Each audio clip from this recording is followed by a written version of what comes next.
So, warm welcome to our very learned and honorable speaker, Dr. S. Venkatamohan, and the participants. And you see, Dr. S. Venkatamohan, you can say that he is our most prolific speaker in this particular summer internship program, because today is the last day of this technical session. So Dr. S. Venkatamohan had his BTech in Civil and MTech in Environmental Engineering and PhD from Sri Venkateshwara University. He is an Alexander von Humboldt Fellow, that is a postdoctoral research in Technical University Munich, Germany. He is the recipient of most coveted Santishar Bhatnagar Award. Actually, this is the highest technological award for the scientists. In 2014. So, in fact, he amongst all our research persons, he is the only person who is having the recipient of Shanti Swarup Bhatnagar Award. So, his present affiliation is Senior Principal Scientist and Co-Chair, Energy and Environmental Engineering, CSIR, Indian Institute of Technology, Hyderabad. His research interest is placed in second position in India and 29th position in the world in the field of biotechnology by the Stanford University study on 2% global scientist list. His research focused understanding and responses to the human-induced environmental change in the framework of sustainability in the interface of environment and bioengineering and wealth obtained from waste. The very basic research interest topics are advanced waste remediation, acidogenesis, microbial electrogenesis, photosynthesis, carbon dioxide biosequestration, circular economy, self-regenerating systems, and biorefinery. He undertook various societal and industrial consultancy projects and demonstrated the production of green biohydrogen with simultaneous waste remediation at pilot scale and established a first of its kind of waste biorefinery platform. He is having more than 360 research articles, 60 chapters for books, edited 4 books, and has 9 patents. His publications have more than 19,500 citations with an H-index of 77 in Google Scholar. He has guided 27 PhDs, 2 MPhils, and more than 100 MTech and BTech and MSc students. His achievements, already we have shown that he is the recipient of Shanti Swarup Bhatnagar Award and Alexander Humboldt Fellow.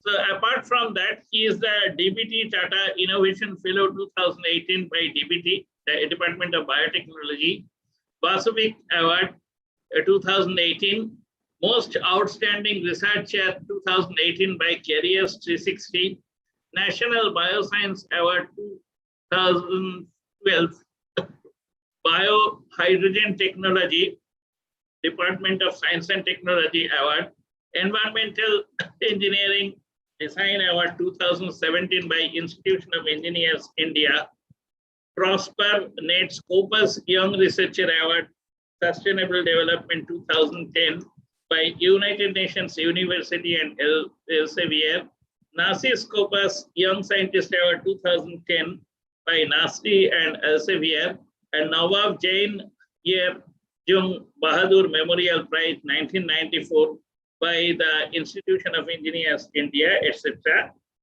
He is the elected Fellow of National Academy of Engineering, Biotech Research Society of India, Telangana and Andhra Pradesh Academy of Sciences, serving on the editorial board of journals, namely Biosource Technology, Environmental Technology, Materials Circular Economy, Carbon Resources Conversion, etc.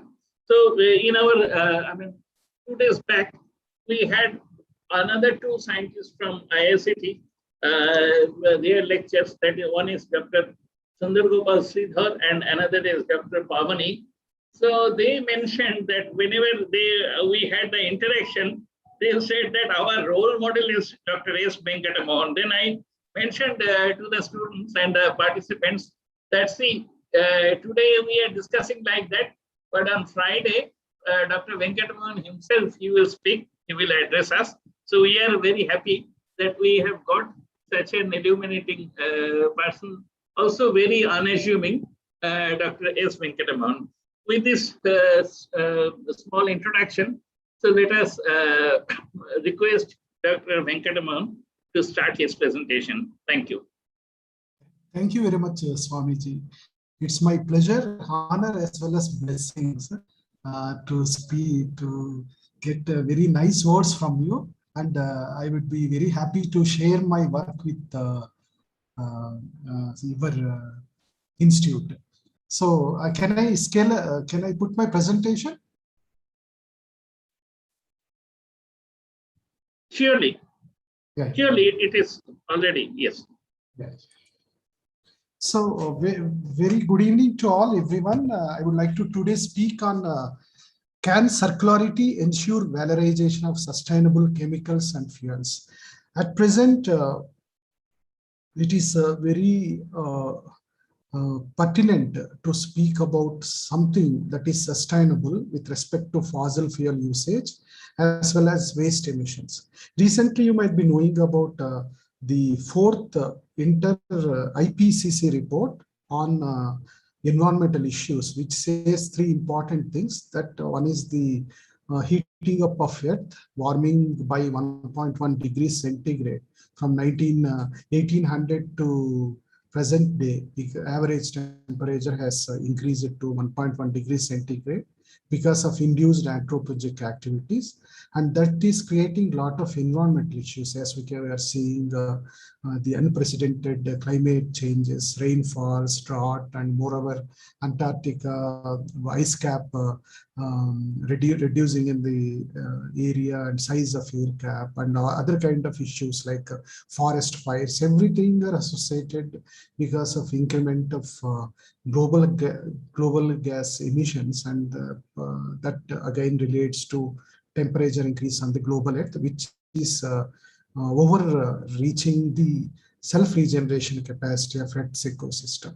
So circularity is one of the tools which will help us to go towards something natural, which is happening on the Mother Earth since some billion years, and on which that's why we are sustaining without much of issues. But particularly after industrialization, the balance between Earth ecosystem, but geophysical and biochemical cycles has significantly changed. That is creating all these problems. So going towards circularity is one of the important strategy towards addressing some of the issues that is coping up because of fossil fuel usage.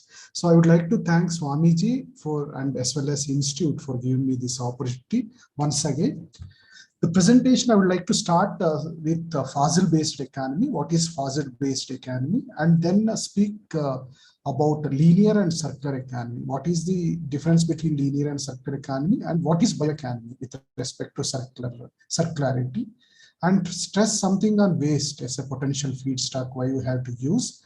And three of the process which relates to biological process and acidogenesis, microbial electrogenesis, as well as photosynthesis, and close presentation with some biorefinery models by giving some kind of regenerative self-sustainable models as a prerequisite towards futuristic application.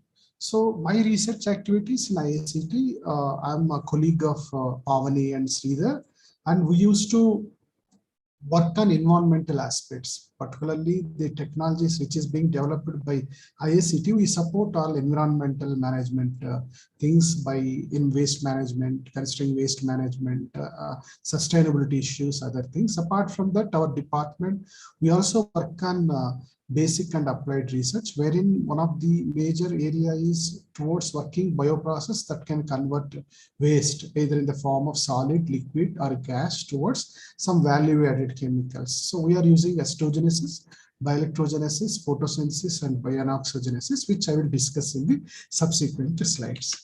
So when we look into the energy spectrum, energy is one of the important entity why industrial development has happened so rapidly, apart from population increase as well as GDP. We are using fossils since industrialization. From 1950, this graph shows up to 2010. And still this increased up to 2020. But particularly after 1950, the incremental use of fossils, the form of coal, oil, and gas, has given significant environmental negative impacts in the form of greenhouse gas emissions. Recently, about 2019 report says that 2/3 of the greenhouse gas emissions are because of fossil energy requirements. And most of the energy, except 11%, is coming from non-renewable sources. So that accounts again for using fossils.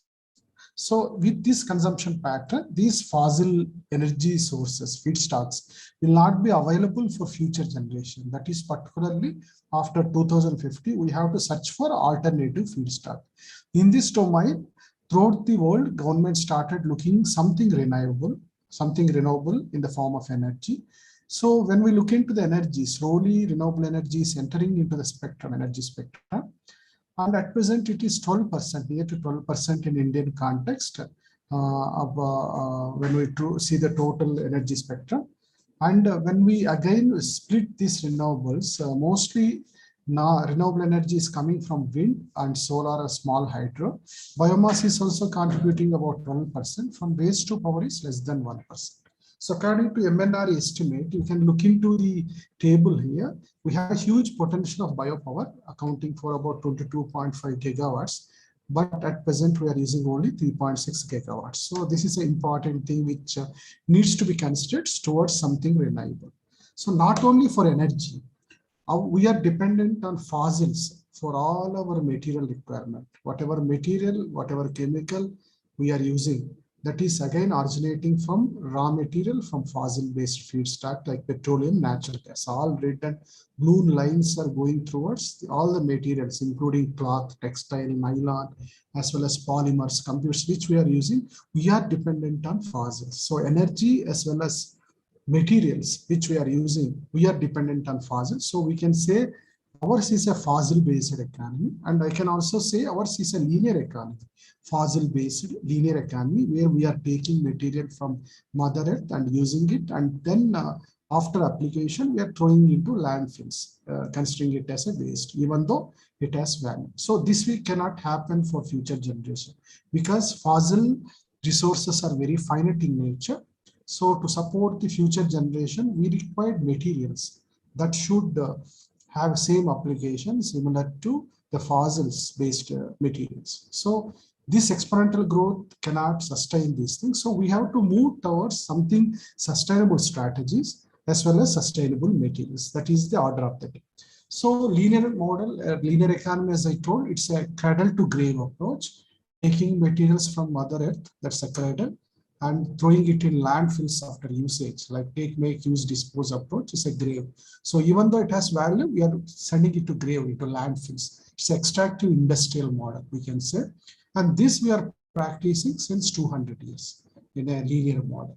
So this is creating significant issues apart from depletion of fossils. It's also creating a lot of pollution issues, global warming, as well as environmental imbalance, many things. So this is not a sustainable economy, and we have to move towards something sustainable. That is what I can say is a sector economy. So moving towards sector economy, I would like to show this slide in order to get your attention on some of the important things. So as I told, ours is a fossil-based economy, and we are consuming in this linear economy about 40 billion tons per year of domestic material consumption as per 2010 records, global records. So which accounts for 5 to 27 tons per person per year, depends on the country where we live.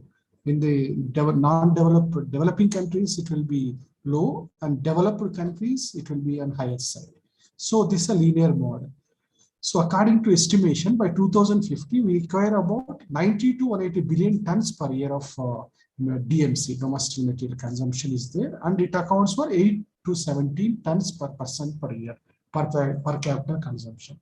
These lower figures are considering that we will go for something sustainable production and consumption patterns. So by 2050, population will grow to 10 billions from 7.8 billions, and India accounts approximately 80%, 18% of the global population. So if we continue to live like this and produce like today, by 2050, the global community will require 3 times more resources, lot of stress on finite resource which are not available, which will not be available at that time. 50% of more fuel is required, as well as 70% of more food, feed, and fiber, apart from 50% of more water. Adding to this, 70% of population will live in cities. So urban cities will take about 70% of population by 2050.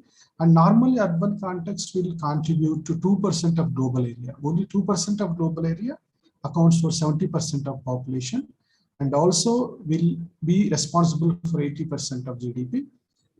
And 75% of natural resources will be used here by emitting 70% of carbon emissions and 50% of global waste production, which is important figures. In future, in urban context, there will be significant impact on environment, which needs to be addressed with respect to environment as well as resources. So something we have to go towards responsible consumption and production as set by SDG goals 12.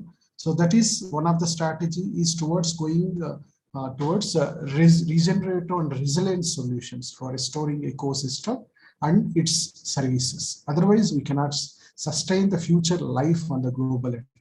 By 2050, if temperature increase beyond 1.5 degrees centigrade, there will be significant problem with respect to sustainability or survival of human beings on Earth.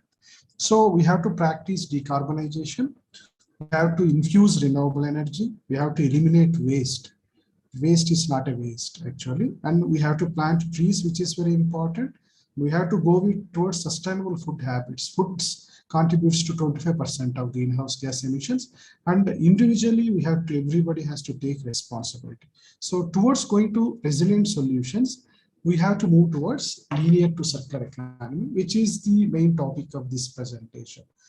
So the linear economy model, where take, make, and dispose approach, has to be bended into circular loop, so that the raw material which is taken from cradle should be a feedstock. Once it is used in one process, will be feedstock for other process, and used material again feedstock for other process. Like that, a symbiosis approach should be there, so that very less waste will be released into the exterior environment. So the material will be always in circulation, and it's a kind of cradle to cradle approach, and we will not depend on materials again, because we are recirculating the materials. And here the 3 basic principles will be there, like design out of waste and pollution. So when we are designing waste so that it became feedstock for other process, there will not be waste emissions. And keep products and material in use as much as possible. We have to keep material in use by circular mode approach. And third one, very important one, is regenerative natural systems. This we have to do with considering the natural based process, so that when we are using the natural process to regenerate, the resilience will happen and ecosystem services will have a lot of positive impact. So here comes bioeconomy, where when we use bio-based materials, biological process, and then convert into resources like chemicals and fuels, it can be considered as a bio-based economy. When we do it in circular mode operation, it's called circular bioeconomy. So here, this will have all kinds of green principles, like it can support bioeconomy, it can support low carbon economy, apart from supporting circular economy. It will get low carbon materials, which will leads to sustainable economy. So this is very important thing to be considered in future. And I would like to discuss how we can go with some of the work which we are doing to go towards circularity by adapting biorefineries. Before that, I would like to briefly explain three of the process which can be used as a main process in a circular loop approach. So India, everybody know that we have huge amount of waste generated per day. Municipal solid waste, sewage, domestic sewage, fecal sludge, as well as industrial waste are the major waste which is being generated. And the municipal solid waste accounts for 1,50,000, 50,000 amount per day of waste generation, tons of per day of waste generation. According to Ministry of Housing and Urban Affairs, the basic advantage with municipal solid waste generated in India is about more than 50% has biodegradability. So that can be directly used for biological valorization. So 30 billion liters of sewage is generated every year, and which has huge amount of nutrients as well as carbon source that can be conveniently converted into some useful products.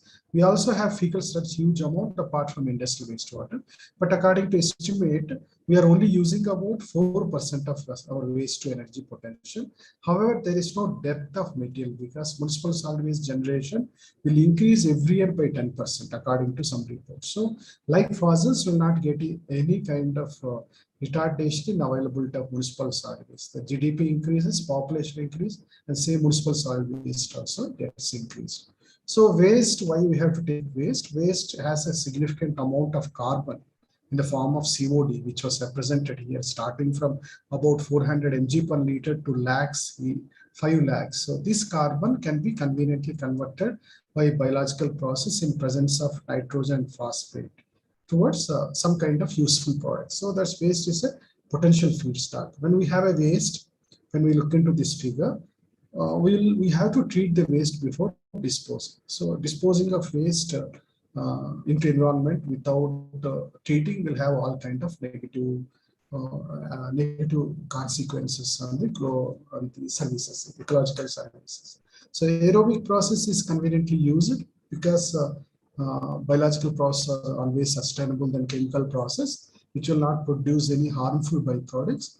And this uses oxygen, which is an energy intensive process. But alternatively, we can also go towards anaerobic process, that is oxygen free process, where you know about methanogenesis or gobar gas plants, which produce methane as the form of biogas, which can be conveniently converted into energy. So apart from that, the anaerobic process we can treat to produce hydrogen as a terminal product, or bioelectricity in a defined fuel cell, or bioplastics by anoxic conditions, or we can also produce solvents.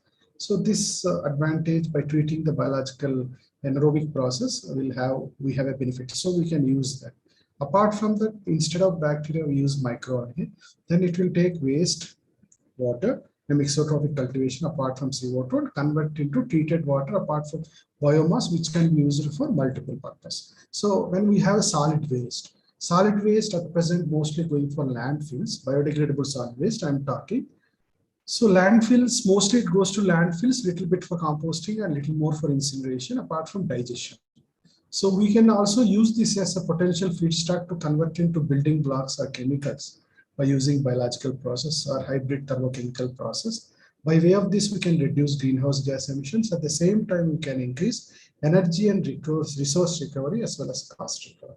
So this is always sustainable when we go towards this side to increase the energy cost recovery efficiency as well as greenhouse gas emission reduction. So that will have all kind of advantage. So just to show you, I try to put all kinds of waste, including CO2, which is an important greenhouse gas emission. By biological process, this can take any kind of waste and convert into some kind of byproduct, which have significant applications, starting from fuels to chemical building blocks and some kind of nutraceuticals or animal feed, apart from waste remediation. So these processes are at different stages. Some processes are at commercial level, some are at laboratory scale, some are at TRL level 3, some are at a laboratory scale, which has huge potential. So as I told earlier, waste is not a waste. Waste is a potential feedstock, so sustainable feedstock for future generation. And in future, wastewater treatment plants will become biofactories and have all advantage of producing chemicals, which right now we are using from fossils, apart from remediating the wastewater. In some places in Europe, Union, as well as in America, the wastewater treatment plant's name has been changed to resource recovery centers and biofactories, which will see in throughout the globe in coming days because of material requirement. So to process this waste, we required waste biorefining process basically. So these we need process enabling technologies, I would like to say here. So I would like to mention here that anaerobic process is very versatile, which is producing methane. When we give glucose, it will produce methane by taking 6 carbon rings. Alternatively, we can treat this metabolic process of anaerobic bacteria to produce lactic acid or lipids or bioplastics or hydrogen or some kind of solvent. So we can treat the metabolic process. So that's why I would like to say it's a very versatile factory. And we started focus on producing hydrogen instead of methane, because methane itself is a greenhouse gas which have 20 times more potential than CO2, greenhouse gas potential. So here I would like to say it's a low carbon hydrogen. Whatever energy, bioenergy we are producing or renewable energy we are producing, it should have a low carbon entity and has a greenness. Otherwise, net energy ratio will not be more, should not be more than less than 1. So it should be net positive, and carbon emission should be very minimal. That's why this hydrogen production, I would like to say it's a low carbon hydrogen production process. Why hydrogen? Dry hydrogen is being considered as a clean energy fuel, which will have all kind of sustainable advantages. So we started working on hydrogen from 2005. In 2017, we set up 16. We set up a pilot plant that can produce 50,000 liters of hydrogen, and then we have integrated with waste biorefinery facility to convert the complete carbon into resources, different kinds of products, so that circular economy and biorefinery approach can be integrated. So I will discuss briefly about it. When we look into the metabolic pathway of anaerobic bacteria, when we take wastewater, then we can convert by 4 steps, we can convert into methane, but we have to stop at third step where hydrogen will be the terminal products. For that, we try to treat with the bacteria, selectively enrich bacteria, so that it should not convert H2 to methane. So that I will explain. But when we look into the theoretical values of hydrogen production, if you take 1 mole of glucose, we can produce 2 moles of acetic acid apart from 2 moles of CO2 and 4 moles of hydrogen. If you go with citric acid pathway, we can produce 1 mole of citric acid apart from 2 moles of hydrogen and CO2 each. So 1 kg of COD, if we are able to remove by theoretical means, it can produce about 468 liters of hydrogen.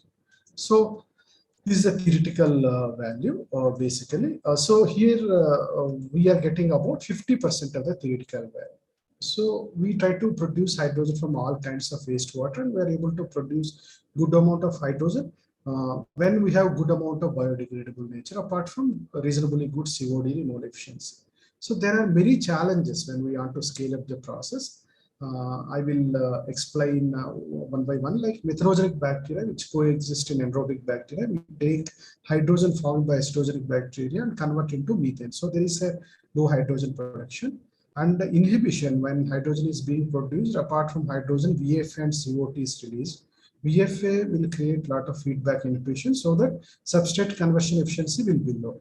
So always waste is composite in nature, and carbon loading rate is important. Higher the carbon load of wastewater, then we get the higher hydrogen production. So the outlet of hydrogen reactor will have effluent still containing 50% of carbon, which needs to be removed, treated before disposal. And economics, apart from purification, storage and transport is also very important aspects. So pre-treatment, how to selectively enrich bacteria? We try to take some of the classical microbiology techniques, wherein we try to integrate the hot shock load treatments to bacteria, so that the methanogenic bacteria cannot sustain during shock loads. So then we try to remove that methanogenic bacteria and enrich estrogenic bacteria, so that hydrogen will form as a terminal end product. So we try to do this for almost 1 year, has studied the integrity of biological biodiversity of the different reactors by giving different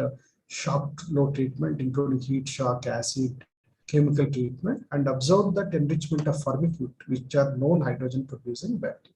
So this helped us to get a strategy towards selectively enriching bacteria that can go with the scale-up process. These are the different bioreactors which we have used. This is the pellet scale system which we upscaled up to 10 meter cube fermenter, which can produce about 50,000 liters of hydrogen per day by taking food waste or municipal biogenic municipal solid waste, agrobiomass or sludge. So apart from that, we also produce fatty acids as a byproduct.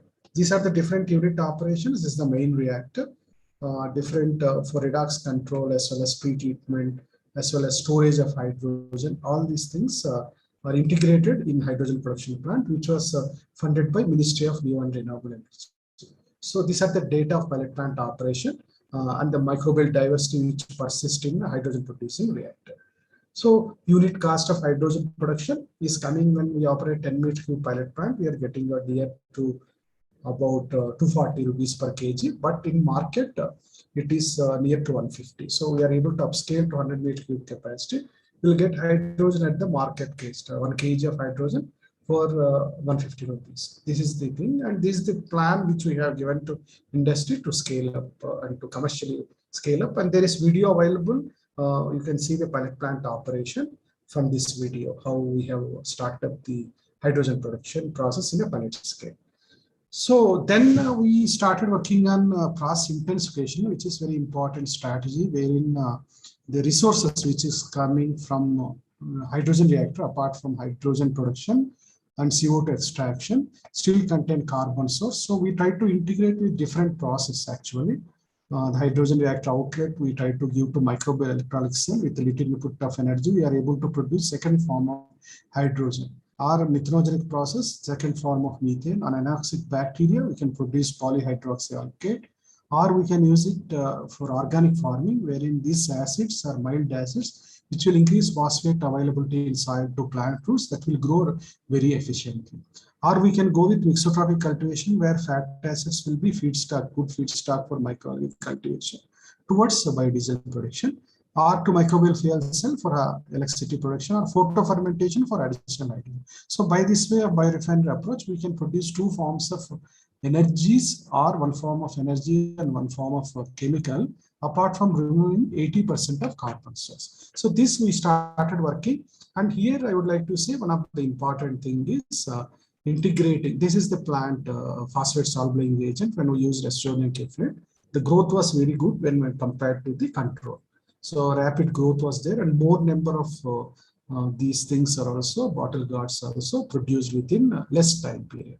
So the important thing is, apart from hydrogen, we also produce fatty acids like acetic, nitric, and propionic acid, which are the basic building blocks for many of the chemical synthetic routes at present, which is being produced by fossil-based chemicals. So this we are trying to look into enhancing production of fatty acids, wherein fatty acids has more market value. Apart from fatty acids, we will get hydrogen as a byproduct, and that can serve as a clean energy. This project we are doing with Department of Biotechnology, wherein still there is significant scope in estrogenesis, wherein we are only working here and a couple of routes, but there are significant routes to integrate in 2 and 3 stage integrated biorefinery process, which can be ventured. So the second and important process, which we are also parallelly working with, apart from hydrogen, is microbial electrochemical technology. I would like to say it's a microbial fuel cell, wherein the same bacteria will be used in the same reactor, but we keep anode and cathode connected with resistance. And because of bacterial activity, the protons and electrons will be generated with the same bacteria which we use in hydrogen reactor. The electron will pass through anode, goes through resistance and cathode, proton to proton exchange membrane, enter cathode chamber, and in presence of oxygen, proton and electrons will convert into H2O. Because of that, there will be cell EMF, that is nothing but electricity. And 1 kg of COD we use, we can produce about 170 watts of energy. 170 watts of energy. Theoretically, we are getting only 20%. 1 mole of glucose we give in anode chamber to bacteria, we can produce 24 protons, 24 electrons, and 6 moles of CO2. So this is the theoretical thing, but During this time, particularly microbial electrochemical system, during these 15 years of time when we started microbial fuel cell, it has diversified. It's a platform technology, not only for power production, it has a very significant application in wastewater treatment, in salt recovery, or it can take CO2 and convert into some kind of platform chemicals, or in microbial electrolysis cell, we can produce hydrogen or methane. So there are significant applications which emerged in these 15 years as a platform technology. And I would like to say it's a very versatile technology. So I will not go into deep, and we started working with different wastewater. These are the different fuel cells which we have developed in IICT towards various projects. We can also use it in plant-based systems towards increasing the wastewater treatment in wetlands particularly. These are some of the system parameters, optimized parameters, which I will not go into deep. Whenever you have interest, I can explain you privately also because of lack of time. So there are many applications which I will explain in that slide, but not going to deep. The one major advantage is this system, bioelectrochemical system, can take CO2 as a feedstock and convert into some chemicals. This is how we can do is by taking two chambers, where in anode chamber will generate protons and electrons. In cathode chamber, it will take CO2. And homostogenic bacteria will be here. It will convert CO2 into fatty acids, which is a platform chemical. So the bacteria, in presence of some electron flux, will convert directly CO2 to some kind of platform chemicals. That's a very important strategy. So this we are trying to look into enhancing productivity of fatty acids so that we can take more CO2. This is one of the important area which is coming up, and very important with respect to greenhouse gas emissions, wherein there are 3 R's where we have to reduce greenhouse gas emissions, we have to recover greenhouse gas emissions, and we have to convert it. So that way we can repair the climate. Otherwise, the CO2 emissions, CO2 global concentration increased to 400. So that has to be reduced significantly. So this is one of the strategy apart from photosynthesis. So the last and third process, photosynthesis, as I told right now, is again a versatile process, and we depend on photosynthesis for our life on Earth, for regeneration, for our food, or for many of the applications which we are anticipating from ecological services. So here we started working on microalgae by using mixotropic mode of cultivation, where it can take CO2 from atmosphere as well as waste carbon source from waste waters and convert into biomass and lipids. That lipids can be converted into translocation to biodiesel. So this we are trying to work, and this we try to scale up to 3 meter cube pilot scale reactors in IICT, so that it can produce good amount of biomass to do experiments with the lipids. So more lipids are able to we can operate engine. Small reactors we cannot get good amount of biomass. These are raceway ponds which we have constructed, which can produce good amount of biomass. So likewise, before closing, I would like to say about biorefinery closed loop approach, which is nothing but circularity. By taking one of the example from ICT, where we developed a pilot plant.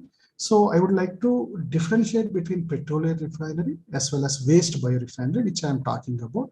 Petroleum refinery will take feedstock from Mother Earth and try to convert by chemical routes into different chemicals apart from petroleum and naphtha and other things. So that's a refinery strategy. Similarly, we can also design waste biorefinery, wherein we can take municipal waste or industrial wastewater, and then with different biological routes, we can convert the resources in waste to different forms of products, either into energy or chemicals. So this is one of the waste biorefinery model, 10 meter cube capacity system, which we have developed in IICT, wherein we can take wastewater or waste. If we take from municipal solid waste, we have to pre-treat it, and then it will go to first process MFC, where it can reduce the complexity of wastewater and produce some kind of energy in the form of electricity. The reduced complexity wastewater will go to azotonic reactor, wherein it can produce hydrogen. And by way of this, here we can reduce 90% of carbon. The residual carbon will go to the third process, either photohydrogen, methanogenesis, or bioanoxygenesis, or MFC, or algal cultivation. And then that residual carbon will be converted into either form of energy or form of chemicals. So by three-stage integration, we can produce three bio-based chemicals or fuels by recovering 90% of carbon, the residual thing for treatment with wetlands, and can be used if required for waste pretreatment or can go for gardens. So we can close the loop, we can maximize the resource recovery. This we try to integrate with hydrogen production system in IICT, wherein this is algal ponds, wetland systems, bioplastic system, biomethanogenesis. So this is the closed view. And we try to also study life cycle assessment, which is very important tool at present to assess the sustainability of any product. Likewise, when we are producing hydrogen, is the hydrogen production process environmentally sustainable or not, important thing. So this sustainable analysis by taking life cycle assessment tools is one of the important strategy. And we observed that all the damage categories are relatively less when compared to the fossil-based hydrogen production process. So that will give green chemistry advantage for all the for biohydrogen production process. Likewise, we can develop many biorefinery models. This we have developed with sugarcane industry, where sugarcane bagasse as well as spent wash are the major feed waste material which is coming from sugarcane processing, and trying to produce some kind of chemicals in the form of xylitol by sugarcane as well as MCC microcrystalline cellulose, apart from using spent wash towards production of fat acids as well as hydrogen. So this is an Indo-UK project, and we also trying to look into CO2 biocapture model to make self-sustainable system. For an example, this which Agella, which is a weed, rapidly growing weed, which also have cyanobacteria in it, can take CO2 and produce in wastewater streams, the Agella biomass that can be used for multiple purposes. And try to, in a closed loop approach, we try to convert the biomass into different products. The residual biomass again to acidogenesis for hydrogen production, and the residual wastewater again for photosynthesis, so that we can close the loop. At the same time, we can reduce the CO2 emissions, and we can also fix nitrogen fixation because of availability of cyanobacteria and leaves, and at the same time produce multiple products. It's a self-sustainable photo biorefinery system, which is coming up in a very big way in future generation in order to make self-sustainable. Likewise, we can develop with microalgae. We can develop with integrated microalgae as well as Agella plants. Like that, there are many models which I will not go into deep, but there are many models where you people can work out with your chemical engineering as well as biochemical engineering background. So likewise, the graph, the figure which I have shown during my starting of my presentation, the same material which we are producing from fossils, from petroleum as well as natural gas, can be produced by using biomass or bio-waste. All the materials, all these materials with different application we can produce. So by this way, it's a bioeconomy way, in a circular loop approach. We are using waste, means reducing emissions to atmosphere, and using waste resources in a sustainable way. By that way, we can reduce the requirement of fossils for all our requirements. So by that way, we can sustain fossils for some more time. So this is the major concept of circular economy as well as biorefinery, which address all resource issues as well as environmental issues. So this also support many of the sustainable development goals, which has been listed by United Nations. And to conclude, all these things required significant research as well as policy. Multidisciplinary research is very much important, and it has huge scope because waste is going to increase day by day and required sustainable strategies. And waste is going to become a big industry, big enterprise in coming days. So you people have a lot of scope when you want to go in this direction.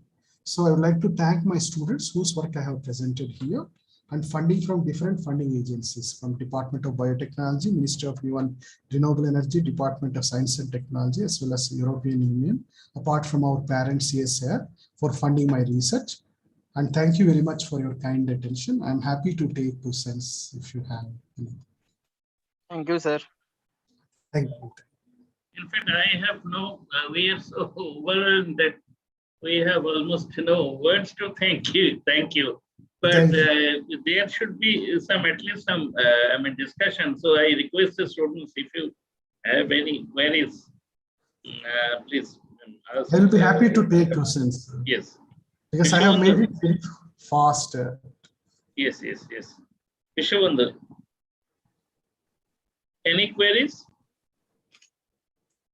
No, sir. No, sir. In fact, you see, just before the pandemic, almost every year during Puja time, I used to visit ISCT, and it was my pleasure to visit. Just like that, instead of going to hill stations and see the areas, so visiting ISCT and particularly Dr. Mohan's lab, so that is more enchanting. So I still remember that. So like this. But today, I think Dr. Mohan is having some other assignments also. So if there is no question, then we can, we can stop this particular presentation. And Oh, sir, I'm available for questions. any other queries? Anyone? Shayan, any queries? Here is one student from Ladakh. This is the first time we got that Tashi Sangdu from Ladakh. Actually, Jaipur University has extended the area up to this. So that's why he requested personally that please, begin this particular course just after 1 week. I said that why? Then he said that, sir, I am in such an area, their internet is not available. So we waited for 1 hour to start this, 1 week to start this particular course so that we can accommodate him. Tashi, any comment? No question, sir, but it is very good session. Anyone, Saptarshi, Richik? Our coordinator is Pomi. Pomi is the translation coordinator of this our Vivekananda Institute. She is a MTech student from Calcutta University. She actually with specialization in environmental engineering. Okay. So she was just by seeing your presentation, we were discussing that.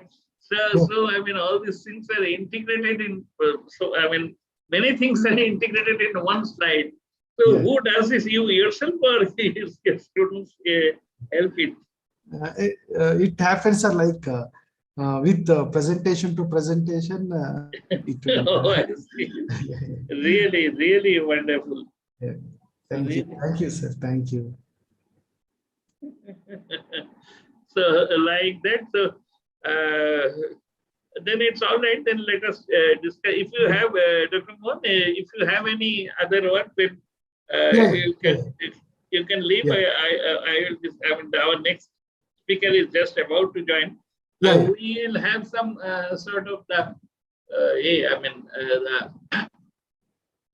the valedictory program is on Tuesday.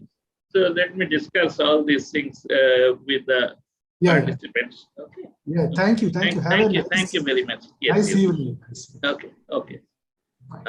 So the students, the thing is that we will be having our valedictory program on Tuesday from 5 o'clock. I think 5 o'clock is comfortable for all of you. But now the joining rate is very less. Please communicate all the students, because anyone fails to join in the valedictory program, so it will be difficult for them to get a good grade or the certificate like that. And there will be some panel speakers. I will request Professor Bhaskar Gupta, he will be there. He has already assured that he will be there. I will request some other panel speakers like Professor Poida, the former director of Heritage Institute of Technology, Professor Aruna Majumdar, and others, so that we can have, if you have any doubts, we can have dispel that using that. And meanwhile, we will also do what? We will also upload some questions in form of assignment, which you are to solve, in the Google Classroom. So naturally, those are not there in the Google Classroom. Please be assured by tomorrow itself. All of you are there in the Google Classroom? Anyone Yes, is? sir. So please, I mean, if anyone is left, so please, I mean, upload yourself in the Google Classroom. I mean, enroll yourself in the Google Classroom, so that the type of the question papers which we will, I mean, share in form of assignment. So that will be done within this Sunday and Monday. So like that. Sir, what is the timing? No, all these things we will communicate through Google Classroom. Okay. We will communicate through Google Classroom. Definitely, if you are the member, you will get all the details. I hope. Okay, sir. Okay. So just please wait. Let me, try to communicate our what is said. Our next speaker, because today next session is with IoT. So let me communicate once with our next speaker, so that he will join in time.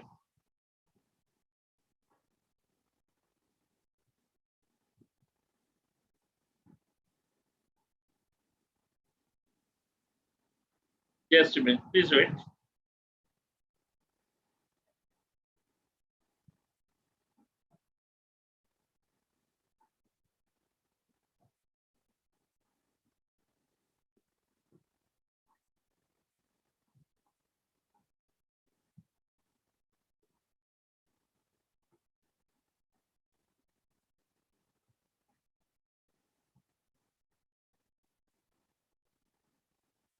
So that is the other aspect.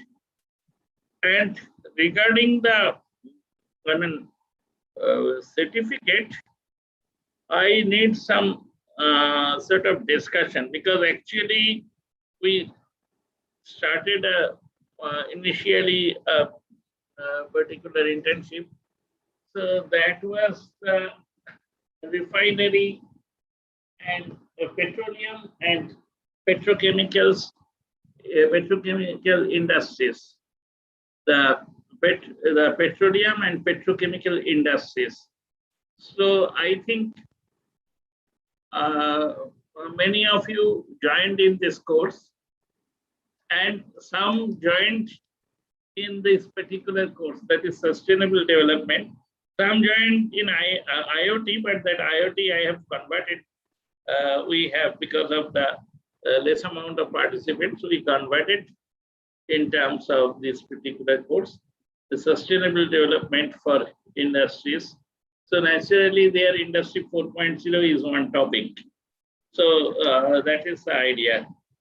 But the thing is that, I mean, what sort of certificates you want? I mean, that I need to discuss. Sir, me personally want certificate regarding petroleum or petrochemicals industry, refining industry. Yes. So then the particular, course you enrolled, actually, the petroleum and petrochemical industries. So you wanted the certificate on that particular subject, isn't it? So what about others? What about others? Hello, sir. I mean, what about other students? I mean, so my idea is that those are those are registered under a particular subject, so they should get the certificate on that particular subject. So that will be helpful for them, isn't it? Yes, sir. Yes, sir. I have also registered in petroleum only.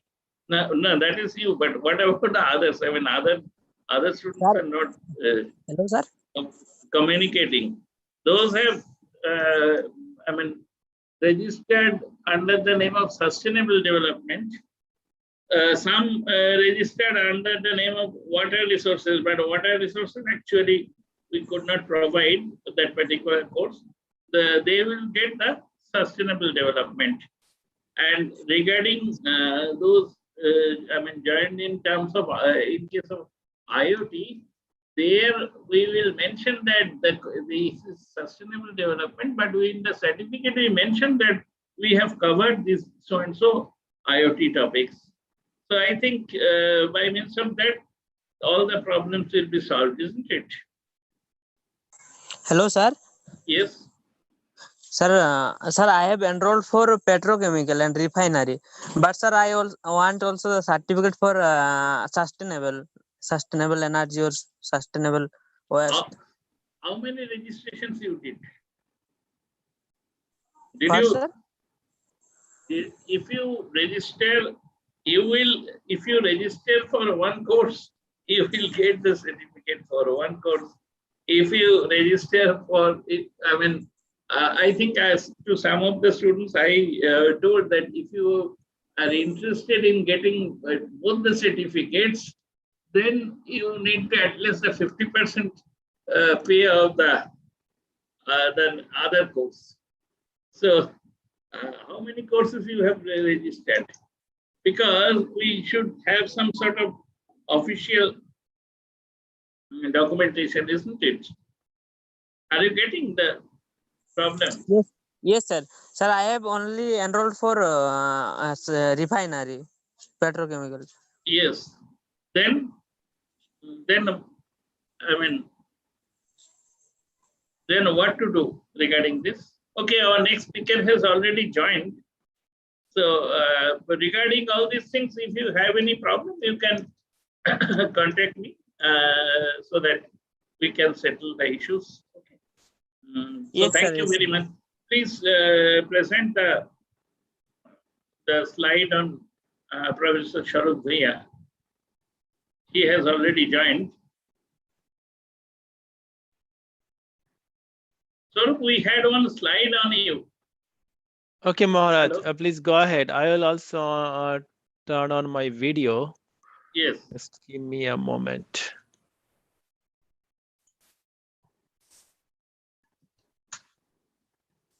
Okay, you should be able to see me. Let me set up my camera a bit better. Okay. Sounds good. Maharaj ji, whenever you are ready. Yes, we are ready. Earlier, in our inauguration program, we have spoken about you. Do you wish to introduce yourself, or shall I have to show the slide again, or shall we directly go for your? I'll leave it to you, Maharaj ji. So if you want, you can briefly talk about me, or I can talk about myself. Whatever is good for you. I'm open. Where is his slide? Hello, Omi, where is his slide?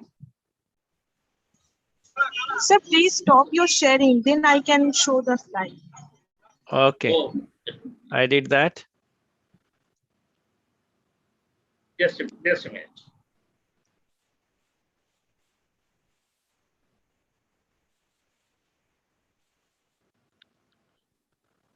Yes.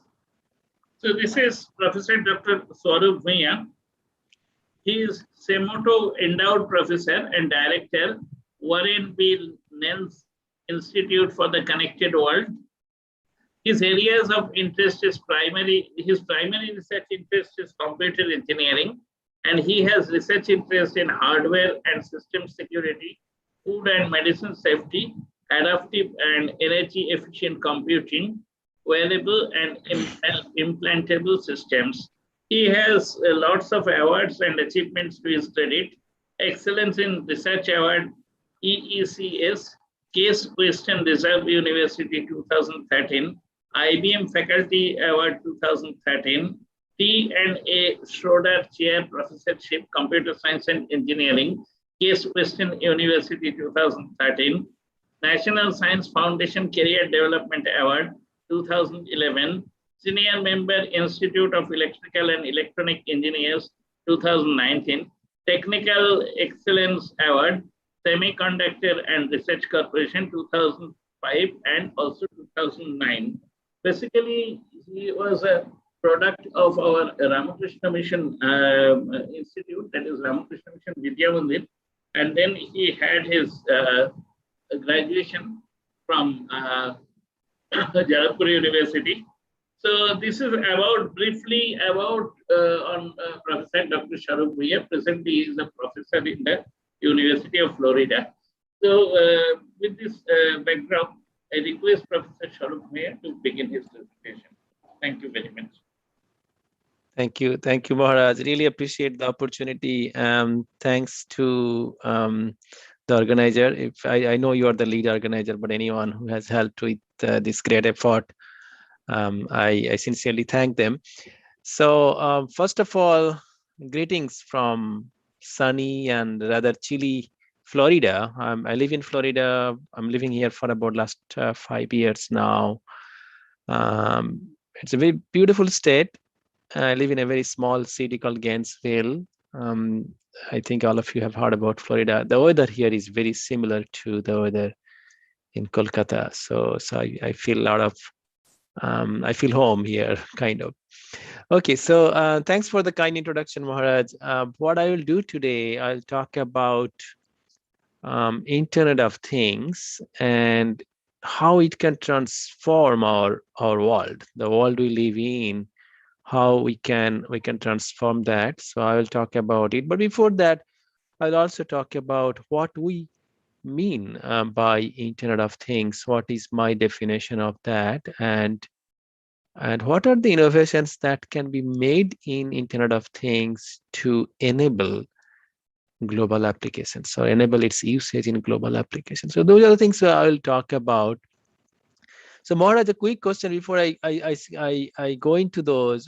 Do I have about 1 hour or 45 minutes? Can you please tell me remind me the time? About 1 hour. About 1 hour total. I see. So it's in your time. If it is 45 minutes, then it is also all right. I see. No, I can expand as needed. Yes, so yes. so I will try to finish by 7 o'clock your time. Yes. Including question and answer. So one thing I would like to talk about right at the onset is that I typically like to have an interactive session. Of course, Zoom is not good at that. But if you have any question, you can unmute yourself and ask the question at any time. I really like that if you stop me and ask for questions and provide a comment. So feel free to do that. Do not hesitate. Just want to mention that in the beginning. Okay, and I'm assuming my audience is mostly students. Yeah, irrespective of that, if you have question or comments, please alert me at any time. Okay, so as I typically do when I give a talk, I introduce the institute I lead. As Maharaj mentioned, I'm the director for this ORNB NAMES Institute for the Connected World at University of Florida. University of Florida is the #1 university in the state of Florida. It's one of the largest states in the United States. It's one of the top 5 public universities in the country. And inside that university, they decided to establish an institute focusing on Internet of Things research and education. Okay, so that's what they did about 3 years ago. And they asked me to lead the institute. Of course, it's a big responsibility, and I try my best. It has about 50 faculty members, more than 100 graduate students in the institute working on different topics. I'll talk about some of them, but I'm very privileged to have a strong leadership team, and I'm listing them here. The institute was founded through generous donation of 2 of our alumnus, David Names, former Discover CEO and chairman, and Sachio Samoto, a Japanese series entrepreneur. He established a number of very successful companies, and both of them donated money David Names donated money to in the name of his father, Warren B. Names. He was also one of our students. Warren B. Names was an IoT pioneer. In 1970s, he was building smart homes. So he definitely was a visionary person, and very privileged to have the center or institute named after him. So in the institute, we are looking for partners or collaborators or sponsors from industry to do cutting edge research on Internet of Things. I'll talk about some of those research. In this particular slide, I introduce my institute faculty members. There are, as I said, about 50 of them. To be precise, it's 51. And they've come from different departments, different colleges inside the University of Florida, because Internet of Things, as I will briefly talk about next, is a convergence between computing, communication, sensing, and artificial intelligence. Right. So that's the technology foundation of Internet of Things. And now, if you take that technology, then you apply it in diverse fields like agriculture, transportation, education, and many other fields, then of course, as you can see, it's very, very broad, right? So we need people with different expertise, interdisciplinary expertise, so that we can do IoT based research. And I'll give you examples for that, but I'm really happy to see a diverse set of people in the institute. Okay, as I mentioned, institute primarily focuses on research, but it also does significant amount of education and training, and that's really close to my heart, because even though I'm a researcher, I am also a teacher, and I love teaching. I love making students who can be the future leaders, okay, and innovators. So I take pride in that, and that's exactly why I spend a lot of my innovative efforts in developing new curriculum, new ways of teaching.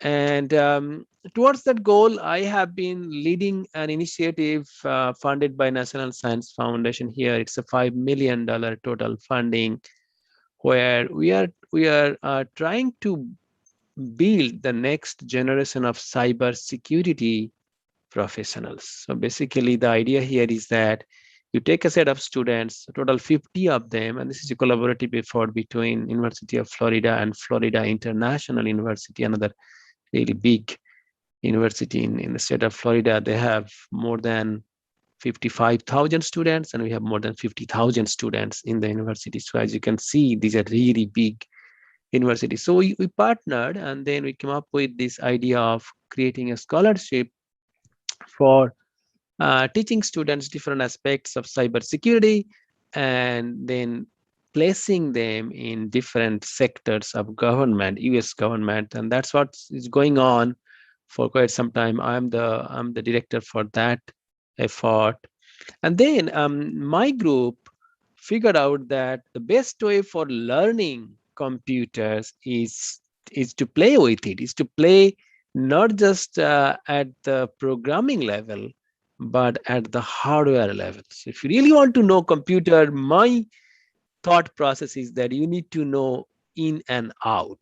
You just do not or should not know programming, because that does not give you a holistic idea about computer education, right? And when I talk about computer, of course, there are a lot of different components of that.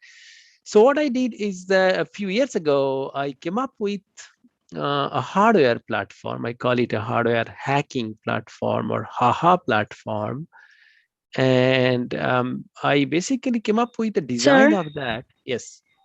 Are you sharing your screen, because your slides are not visible? Oh, is it? I'm sharing it. So sorry about that. It says, okay. Oh, my bad. My bad. Okay, Pomi, thanks for alerting me on that. Okay, so sorry about that. So this is the slide. You don't need to worry about that, but this is the slide where I wanted to show the members of the institute, and then finally this is the slide where I'm at right now. So this is the hardware platform I'm talking about. So Pomi, you can see it right now, right? Yes, sir. Okay, great. Again, sorry about that. So when I talk about this hardware hacking platform, I refer to this particular computer module which we have built in our research lab, so that students can actually play with it. Students can build computers for different purposes and effectively hack that computer to make it work in different ways and to understand different aspects of computers in and out. That's what we wanted to do. And then National Science Foundation, which is one of the funding agency in the US government here, they funded it twice to build that hardware. And then there was so much demand of that that we had to make a company. Mailsys.com is the website for that company to sell that board, to sell that hardware module. So anyway, so that is another effort we have been doing, just to make sure students can have hands-on experiential learning of computer. And then I also had a grant with Pablo Antonenko, with one of my collaborators at the institute. Pablo is a very interesting person. He builds systems for teaching content effectively. And Pablo and I came up with an interesting idea of teaching elementary students at an early age different aspects of Internet of Things and different aspects of computers.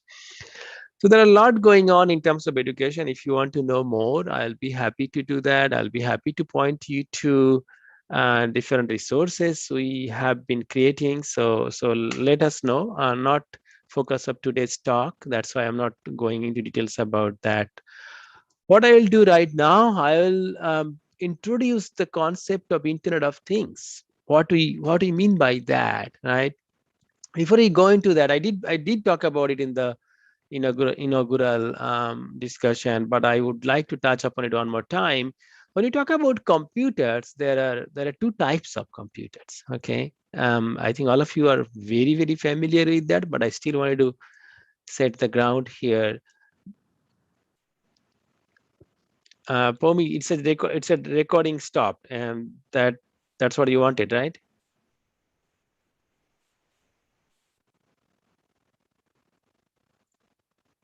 Pomi or Maharaj, can you confirm that you don't want to record it? Yes, it's all right.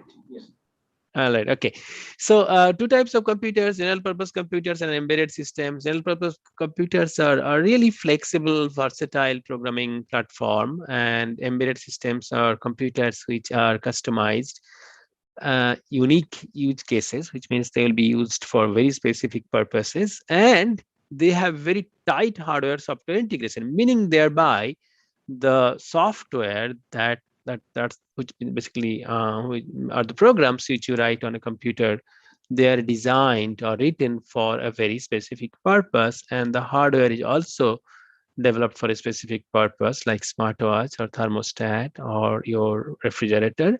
And then they are integrated very tightly, because the hardware works for software or optimized for software and vice versa. So that's embedded systems. What do we do in IoT?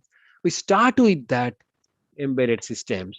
Embedded systems, as I mentioned, are computers developed for specific purposes. So you start from that and then add a bunch of connectivity to it, which means that these computers, embedded computers, would be talking to other embedded computers, and it'll be talking to the internet. So that's what you do. And then you add smartness to it. So it's kind of an SCP, and smartness is something I'll spend quite a bit of time on today. That's the AI, or artificial intelligence component of Internet of Things. And today, as you can see, that IoT and AI are converging, and together that gives you an intelligent, smart, connected devices to do certain things. So we'll talk about that. But one thing I would like to highlight here is that once you have such a system, then because we are not talking about just one device, we are talking about a collection of heterogeneous devices, like a smart camera talking to a smart light bulb, talking to a smart car, talking to a smart refrigerator, things like that. If multiple devices have to talk to each other, then they have to be interoperable, which means they need to understand each one's languages. They should be compatible with each other. So because of that, interoperability is becoming extremely important. And if you add these components, then together you get the IoT, right? So why IoT is so powerful? It's extremely powerful because of the connectivity, because of the intelligence it brings in. And that's why IoT is growing exponentially. And by one account, it's 24.1 billion IoT devices will be there by the year 2030. I think this is still an underestimate. Right now, we have more than 8 billion devices, at least one device per human being on the face of the earth. And it's going to grow significantly over the years. Now, if it does, then it's doing two things. It's transforming our industry, and I'll give you examples on how IoT is transforming our industry, and it's also transforming our life. And I'll also give you example on how it's transforming our life. Okay. Before I go into the applications, I will talk about, as I mentioned, there are three parts of the talk. I'll first talk about the IoT itself, what that technology means, right? What are the components of that? And then I'll talk about what innovative things you can do in IoT. Okay. And then I'll talk about the applications. Three different parts I'll go through. We're at the first part right now. So if you think about IoT architecture, because if you think about any system, there has to be an architecture, right? And in this architecture for Internet of Things, we have 4 layers. And these 4 layers starts from the bottommost layer, which is called things. These things, which are things in the Internet of Things. These things are nothing but smart device, and they form the bottommost layer. And the smart devices can be, as I mentioned, of various types, right? Typically, an Internet of Things system would consist of large number of smart devices. It can be RFID tag, which are typically put on different objects to track them, particularly when they go through a supply chain, you want to track them. It can be a smart thermostat which controls the temperature of your house. It can be a smart autonomous vehicle. It can be a wireless router, smart router. It can be a smart Fitbit kind of device to monitor your physiological parameters. It can be a smart cell phone. So, and there are millions of other possible devices which can be considered as things. And these devices are, as I mentioned, they are connected in an IoT system with each other. And they are connected through local area network. And for that, you probably know that there might be some hub or gateway to connect these devices in your house or in your office or in your school. And when they are connected, the gateway would then talk to the internet, which basically means all these devices are connected to the internet. And that's why they are called Internet of Things. Okay. So that's the next layer. It's called the network layer. And then the third layer, we have something called cloud. Cloud is basically a conceptual idea where you have servers or collection of computers which are being shared. They are shared resources by these edge or things. And things are also called edge devices because they lie at the edge of the IoT system. So the cloud, as I mentioned, is a collection of servers or computers which will act as shared resource, either shared computing resource or shared storage resource for the edge devices. And these clouds are also connected to the internet so that the edge devices can communicate to the cloud. And then at the final layer, we have applications running in the cloud, and some of the applications or part of the applications may run also in the things. So basically, depending on the design of your IoT system, the application, which is nothing but software programs, they can run in part in the cloud, in part in the things or edge devices. And that gives you the functionality you want for any Internet of Things system. So this is basically the architecture of IoT. There are 4 layers, just to make sure you understand. And the other 4 layers, interestingly, all these 4 layers have been heavily researched, and there are products in each layers. There are commercial products in each layers. But still, you will figure out that there are a lot of interesting innovations that can be made at each of these layers in an IoT system. And as a researcher, that makes it exciting, because if there are nothing to innovate, if it's a saturated field in terms of technology development, then of course I would not be working on IoT, right? Because then it doesn't excite me. So as someone who would be, I would say, creative, I'm assuming all of you are, then I would say, okay, IoT is not a field where innovation stops or there is no need for innovation. There is tremendous opportunity for innovating the IoT technology at all these 4 layers. And I'm not going to in details about each of them. I will give you highlights on 2 of these technologies which we are developing in our research lab, and just a sampling, just to show that, hey, there are a lot of things to be done in IoT to make it more capable, to make it more efficient, to make them impact the climate, impact human life significantly. So that's the message I would like to convey in this slide, that lot to innovate in IoT. This is the right time. And if you are having a creative mind, innovative mind, I would highly encourage that you look into those opportunities. Okay. Now, as I mentioned, IoT has a lot of room to innovate, but in which areas? Why I think IoT has a lot of room to innovate?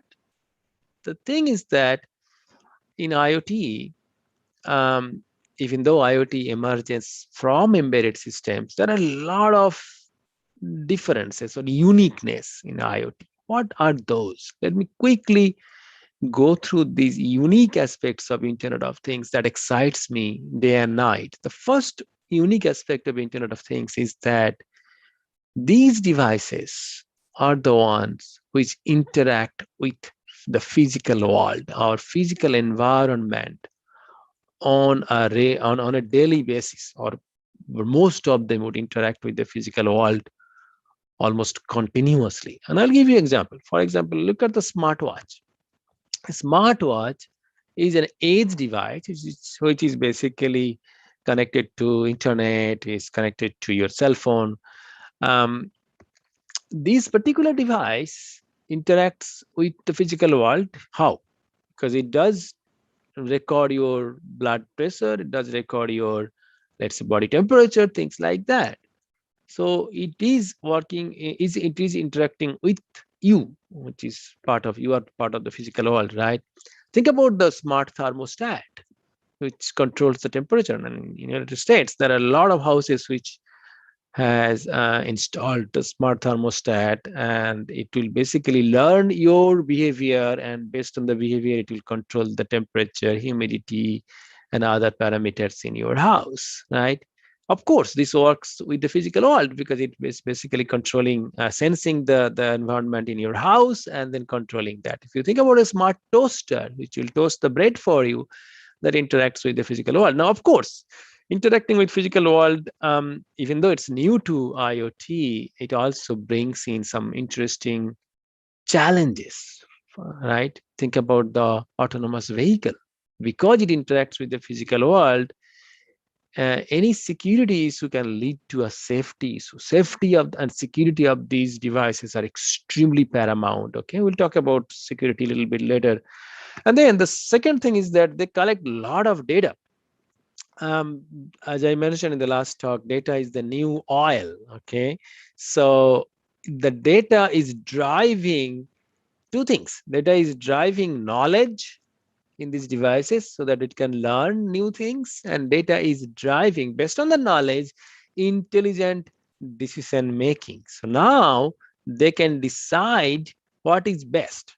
Okay, I can give you an example. Let's think about this smart thermostat where it can track your behavior. So let's say you come to your home, come back to your home after your office at 5 o'clock, and at that time you want to have a temperature of 80 degree Fahrenheit.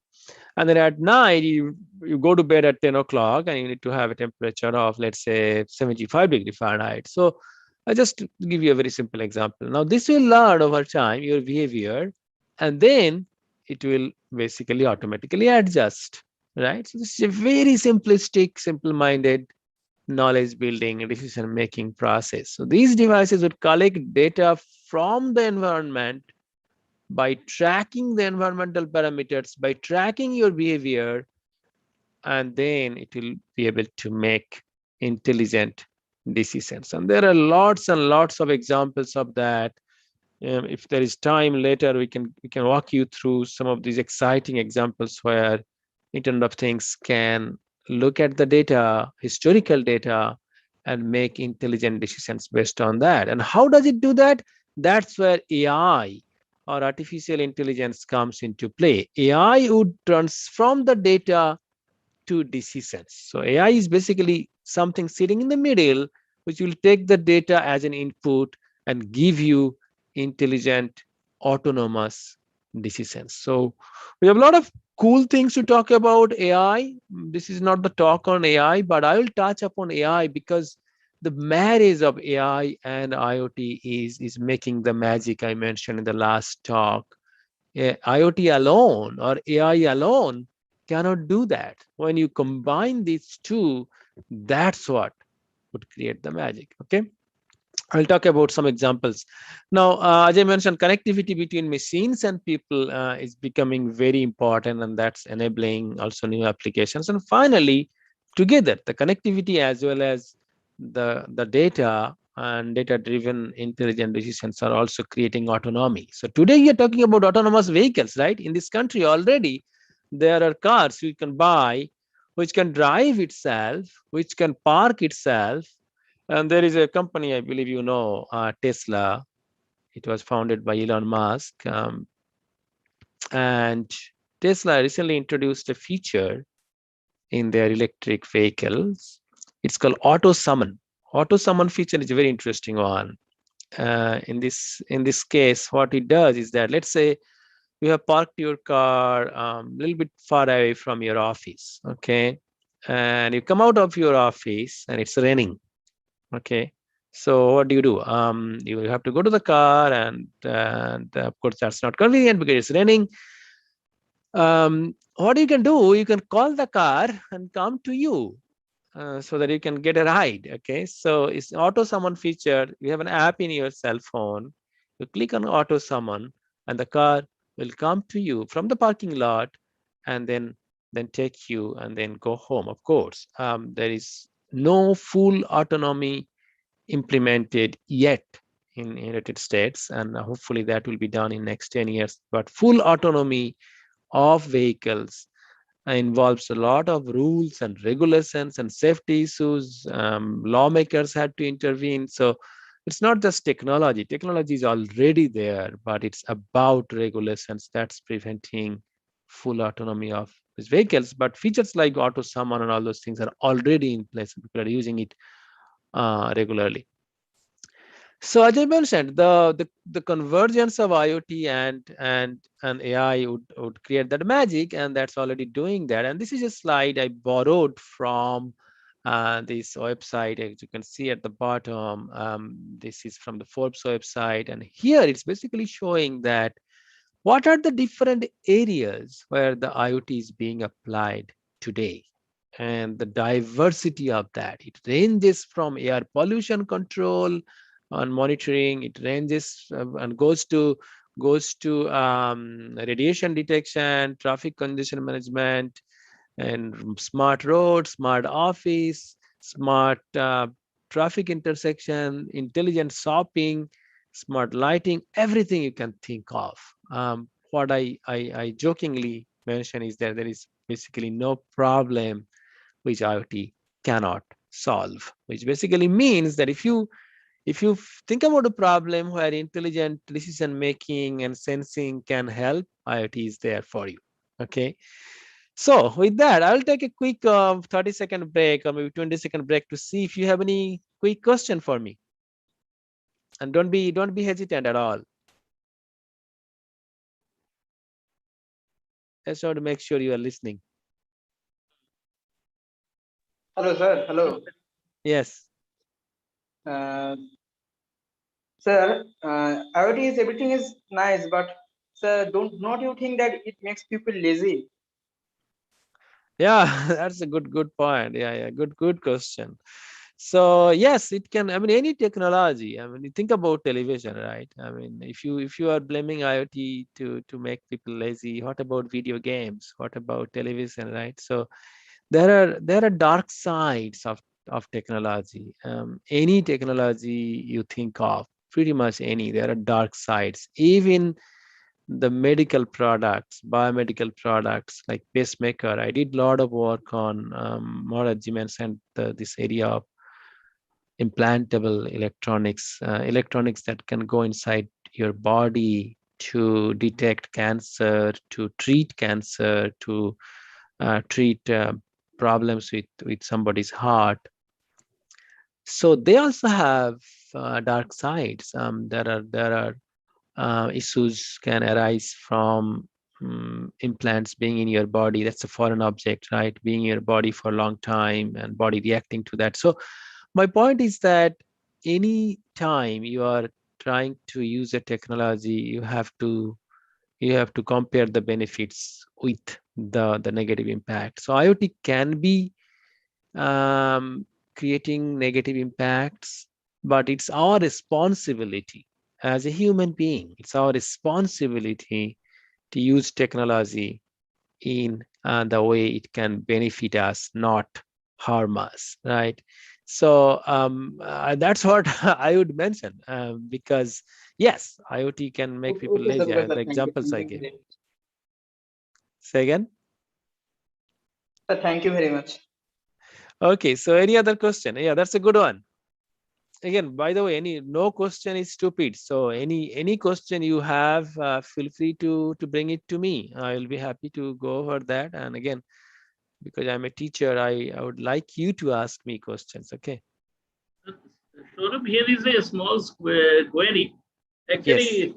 we have seen, I mean, from net itself, net and also newspapers that our iPhone, they are making the software for this car driving, like the Siri, the iPhone, I mean, assistant, that Siri in iPhone. So when we say that the Siri, you ring up so and so people, then the Siri does it here, I mean, in India. So similar technology that in United States, the iPhone, the Apple, they are inventing for this IoT based, car-driven system. I mean, where there will be no driver, actually physical driver, but you see that, few lectures back, one Mr. Jitu, he spoke here in this particular internship. So he mentioned that there are some Indian counterpart. Those are supplying not so precise this type of technology, but some similar technology in IoT. So, do you have any idea regarding that? Development of such type of technology here and here. Yeah. No, India is Did you doing. get the question? So you're basically saying that in terms of autonomous driving, what are the developments in India? Exactly like that. Yes. And actually, autonomous driving is the future. That is going to happen, whether you like it or not. But when it's going to happen, that question is a valid question. We believe in United States it will be about 10 more years, and in India it might take longer than that because India doesn't have such a good transportation Whether system. it is actually 10 years, I mean, not less than that. I don't think it will be less than 10 because, and again, I work in this area a lot. Actually, we have a very high-end and expensive Right. simulator of autonomous vehicle in our lab. Yes, It's yes. it's $300,000 simulator which can simulate autonomous driving. Yes. And again, if you are coming to Florida, I'll be happy to take you to my lab and show it to you. This is led by Oh, Dr. oh, very Sandeep. good. So my point is that, Maharaj, my point is that this technology is extremely promising, and this is not just to make life better, but also to solve some of the traffic problems. If the Yes. cars can drive themselves, then a lot of problems with respect to parking, traffic jam, traffic management, all those things can go away. I do some interesting research in this area. One of the problems with electric vehicles, because when you have autonomous vehicles and electric vehicles, these are the two future technologies that will go hand in hand, and in future they will replace fossil fuel based vehicles. So you will not see any diesel or petrol operated vehicles on the road. India is already investing a lot to develop battery operated vehicles. Particularly Modi government is doing a lot in terms of that. And I did talk to some Indian companies on electric Particularly vehicle. Mahindra. Yes. Oh, Yes. yeah. They're doing that. So that is going to be the future. And I think just yesterday I saw that Ola is introducing electric bike. So for 43,000 rupees, you can buy an electric bike. So electric vehicles, whether it's a bike or it's a four-wheeler, or even truck, people are developing in this country electric trucks. So you will see all electric vehicles very soon. That might be less than 10 years. In this country, Biden government already introduced an agenda of selling 50% of new vehicles which are all electric. So you see that there is a very strong mandate to go to electric vehicles. Okay, so that's going to happen. And when electric vehicle is there, that will go hand in hand with autonomy, right? And at least some part of autonomy. And autonomy can be done at different levels. So it can be hands off, but not mind off. It can be hands off and mind off. So that's the last level: hands off and mind off. If you if you if you are doing that, then it's full autonomy. Okay, and that I'm saying that 10 years from now going to happen in this country, and in India probably 20 years. So hands off, where you are still at the driver's seat, but you are not controlling the car. You are simply watching and you are trying to take action when there is going to be an accident or so. It's called hands off, but not mind off. That is going to happen much sooner. Okay, Yes. so so there are different stages of that. It won't be a drastic change, or suddenly you will see a gradual change over multiple stages. Actually, so far my statistic goes that the state government of West Bengal, so in Kolkata, we have around 100 such electric buses. I see. Around 100 electric buses flying throughout the Kolkata. So that is one thing.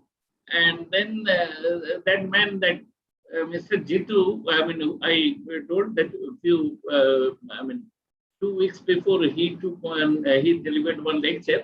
Mhm. So he said that his technology is the difference between the technology where he's working and with that Apple. So Apple is very precise. Apple will say that within 1 centimeter there, there will be no collision at all. So if it comes within 1 centimeter, then that much precision will be there.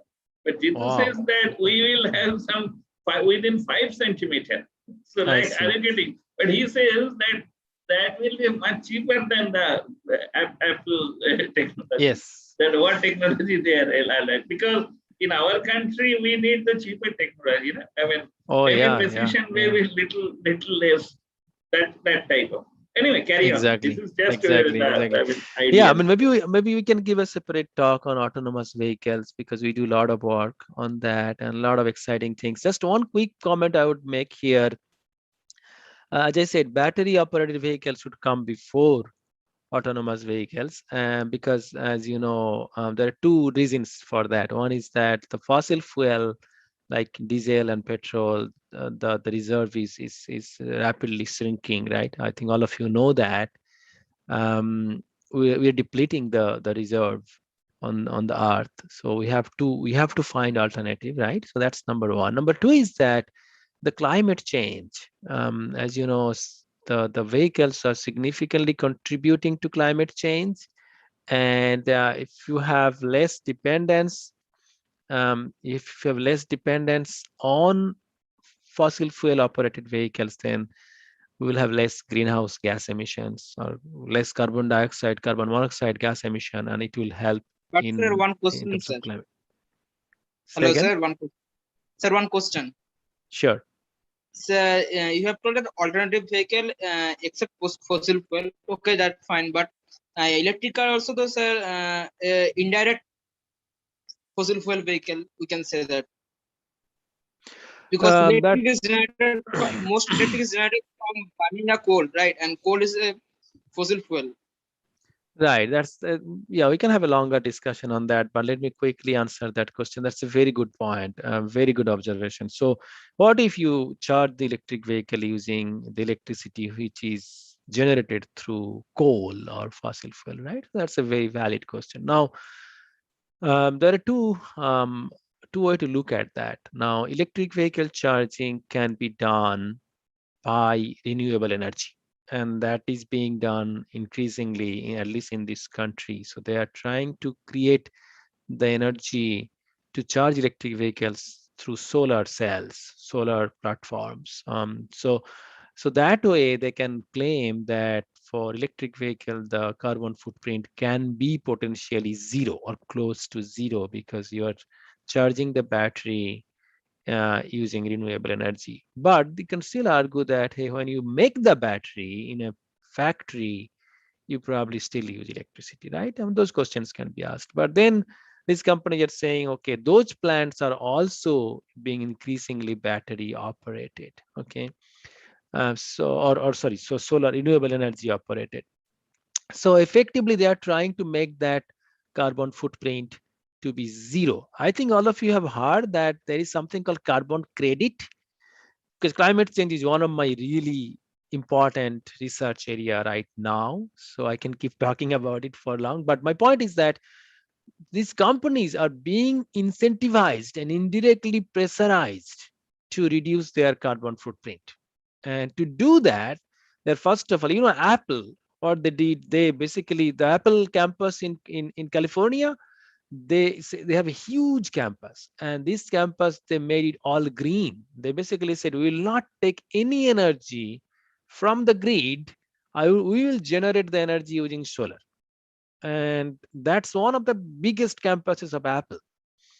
And similarly, a lot of companies are doing exactly the same thing. They are trying to go green because that's one of their marketing campaign. They're saying, okay, if I go green, my customers would be happy. They will buy our product more and more. So it's actually helping them. So to do that, so some companies cannot easily do it, right? Apple did it, but not all companies can do it. So what they are doing, that's very interesting. You'll basically be intrigued to hear that. So they are buying something called carbon credit. So let's say I'm a company. I do not have ways to reduce my carbon footprint. Okay. So what I do, instead of me reducing the carbon emission, I buy some carbon credit from you. And you say, okay, you give me $100. For that $100, I will plant 10 trees, assuming one tree will create or will sequestrate carbon worth $10. So my point is that there are growing businesses where people are buying carbon credit, selling carbon credit, and you can even open a company with that goal. You can say, hey, I will plant trees, okay, so that the trees would reduce the carbon from the climate, but you have to give me money for that, and this company would happily do that. And this is a business model that's growing right now. So my point is that electric vehicles can be virtually zero carbon, and we have a new research article coming up that is claiming how it can be done, so that you do not have to rely on the power grid at your home to charge your electric vehicle. So that's what I was going to talk about briefly. There is a actually there is a slide on that. I'll come to that later. But let me quickly talk about some of the interesting applications of IoT which we are looking at. When COVID came up, we basically wanted to use IoT technology to deal with COVID, and these are the few devices we came up, and you can probably see me giving an interview in the TV. Basically, we came up with three devices. The first device was these are all IoT device. The first device, the one you can see here, the red color device here, is a very simple device which was which can be put in the backpack of a child to do social distance tracking. If a child is coming close to another child, then it can actually give a message. The second one, which is very close to my heart, so we came up with something called Smart Mask. It's also called Adapt Mask. My student Noren, no, actually he's Rohan, is wearing the mask. We actually made it using 3D printer. This mask is probably the only mask in the world where it doesn't only protect you, but it can go after the virus, particularly the virus which would be floating in front of you in the air, lingering in the air in the form of aerosol, and it will make them fall to the ground by increasing their weight. We have done a lot of studies to show it works very well, and the Smart Mask or Adapt Mask is a mask, as I said, it does the dual benefit of protecting you as well as making sure the people around you do not get infected. Okay, so that's for personal use. I'll give you more examples for that, but IoT is also helping the industry. And I think many of you would be joining industry, maybe petrochemical industry or something similar or some other industry. But in all of these industries, IoT is really making revolutions, industrial revolutions, and that's why it's called Industry 4.0. As you know, that industry has gone through revolutions, mechanization to electric energy to automation driven by digital electronics, and finally Industry 4.0 we are looking at, which is today. We are looking at Internet of Things enabling industrial automation so that you do not have to control things. You can put sensors which will monitor the state of a conveyor belt or state of state of a mechanical chemical process, and it can do process monitoring, it can detect anomaly, and it can do different types of controls. So I can give you large number of examples. This is just one manufacturing, this is a cartoon showing one manufacturing plant with different aspects of that being automated. What we can do here, we can add sensors at different aspects of this manufacturing process, and I can send the data to the cloud. The cloud can do some artificial intelligence based data analytics to figure out any anomaly, to figure out, to predict maintenance of these devices. And I can give you some personal experience I had in that shortly. So so this is the process, and here IoT can help a lot, and it can help in terms of providing new types of sensors. It can help in terms of providing maintenance of these devices, because in industrial automation, as you know, maintenance is very important. Security of them, interoperability of them, communicating the data to the cloud, and doing some processing in the cloud. Okay. By the way, if you're interested to know the kind of research we are doing in the institute, there is a research portfolio which we created recently, and it's in the website for the Warren B. Ames Institute. And there are about 80 different research projects on IoT. And if you are research minded like me, I would ask you to go to the website and download that freely available document and look into it. Okay. So one of you asked the question, what is the difference between IoT and artificial intelligence? That's a very powerful Powerful question. IoT is Internet of Things that I mentioned would consist of sensors, and sensors would collect data, and it will be able to monitor processes and control processes, right? So that's IoT. It's nothing but a computer, a very specialized computer. But AI, or artificial intelligence, gives the brain to that computer. So AI is the new brain for your computer, which can make decisions autonomously, which can control things autonomously, which can predict things itself. So it basically replacing human beings in terms of control, monitoring, and prediction of different processes and different tasks. So that's what AI does. So AI is a component of IoT, right? Or becoming a component, powerful component of an IoT. So I'll talk about that briefly. I have just a few more minutes left. So what do we need to do in IoT to advance IoT? And again, this is something you need to do also if you are trying to look into the power of IoT and how you can leverage that. The first thing you need to do, you need to generate workforce like yourself or students who knows different aspects of IoT, right? Without that, how do you expect that your industry would be able to take the benefit of IoT? You need people who can deploy IoT, right? But the students can go to industry and try to deploy IoT. They cannot do anything if unless you have tools, standardized tools to be able to deploy IoT in a specific setting for a specific application, right?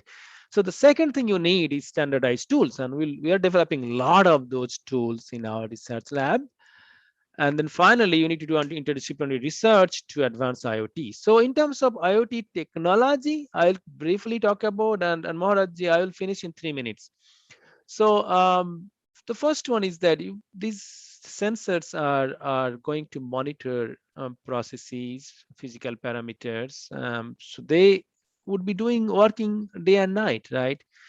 So they have to be energy efficient. They are most often battery operated, and if it is running on battery, you need to make sure they are very efficient. So one of the things IoT devices do is to take an image. And one example we are looking at is that, you know, in this country, there's a lot of forest fire, and this forest fire is destroying large number of trees, right? So if you can detect the forest fire onset at the right time, you can actually prevent the spread.